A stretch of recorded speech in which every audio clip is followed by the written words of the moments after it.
What's going on, YouTube? How's everybody today?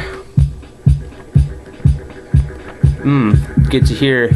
Sorry I haven't made a video in a while. I've been busy with like all this kind of extracurricular kind of stuff. Anyway, I want to talk about this album by this guy I kind of enjoy. His name is Daniel Meteo.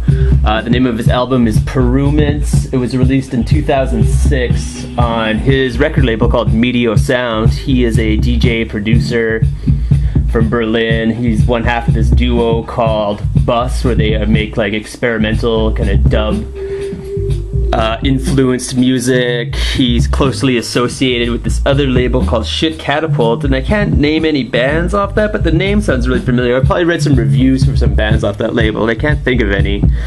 He's done remixes for bands like The Orb, Apparat. He's done remixes for Dentel, probably a bunch of other things like that. But yeah, he's a record label owner. That's always cool. Peruments, the title comes from the combination of the words Peru, the country, and the word government, Peruments. And it was also just the name of this file he had on his computer where he'd put all these kind of song ideas or song elements that he couldn't really fit into any of his other work, and then he decided to expand on them, I guess, and flesh them out and just made his album out of that. It's entirely vocal free, and I also read that it's sample free.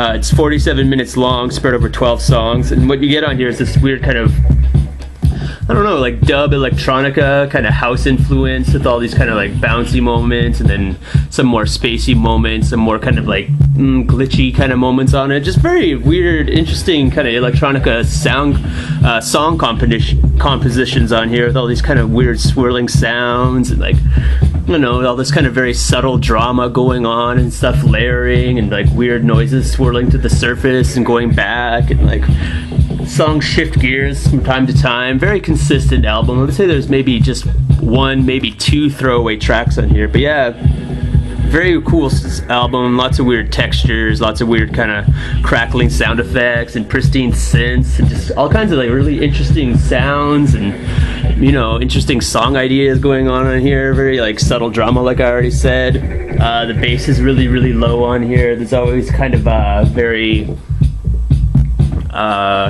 continuous kind of, you know, drum beat or some sort of drum programming going through each track.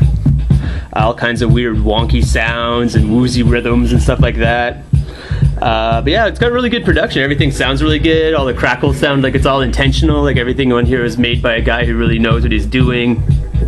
And of course, since it's got elements of dub, it always has like that kind of, you know, delay and decaying sound, and, you know, reverb and echo and all that kind of stuff, and backwards noise. Some starting to sound like something that was like, you know, recorded backwards. Some of the later tracks on the album, I think like the last couple three, have like weird kind of I don't know, abstractish guitar playing on there and stuff that doesn't really suit the song, but it does suit the song. Just sounds like it's like I don't know, kind of experimental sounding.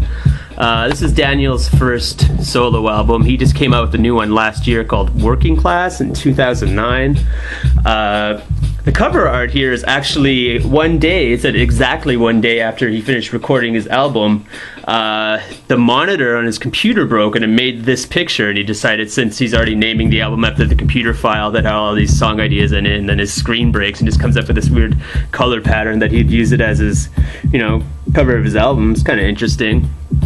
But yeah, really interesting album. It has lots of kinds of cool song ideas and like cool sounds and stuff like that. Reminds me a lot of Daubery or Tad Mullenix. Reminds me a lot of like early kind of Massive Attack, like the instrumental portions of it. Reminds me of Ellen Alien too, who also does kind of similar kind of weird ethereal chill experimental electronica, except she uses a lot of vocals in her. She likes to sing on her shit. But very cool album. I really enjoyed it. Like I said, very interesting, very subtle, consistent. But yeah, it has lots of interesting moments, makes really good background music. That's partially the reason I bought this album, because when I was working in a record store, I'd always have this on when you have to go like stock shelves and make sure everything's alphabetically, and you just want something, you know, that's not overly demanding on your attention. You know, it's something just you can like, you know, chill out to while you work. It's a little bit bouncy. Wound up buying it. Not much in the way of artwork on the inside, just more of that kind of fragmented, broken monitor kind of theme, I guess. But yeah, pretty cool album. Sounds even better with headphones on because there's all these kind of intricacies and stuff going on here. Like I said, like the subtle drama and weird sounds and song shifting and stuff like that. It's kind of linear, kind of not linear, but yeah, very good album, very consistent, very good production. Everything sounds really cool. It's weird sounding, you know, experimental dub, electronica kind of stuff, like a little bit of house flavor in it beat-wise, but yeah, totally cool. Daniel Meteo, Peruments, 2006 Meteosound. Peace out.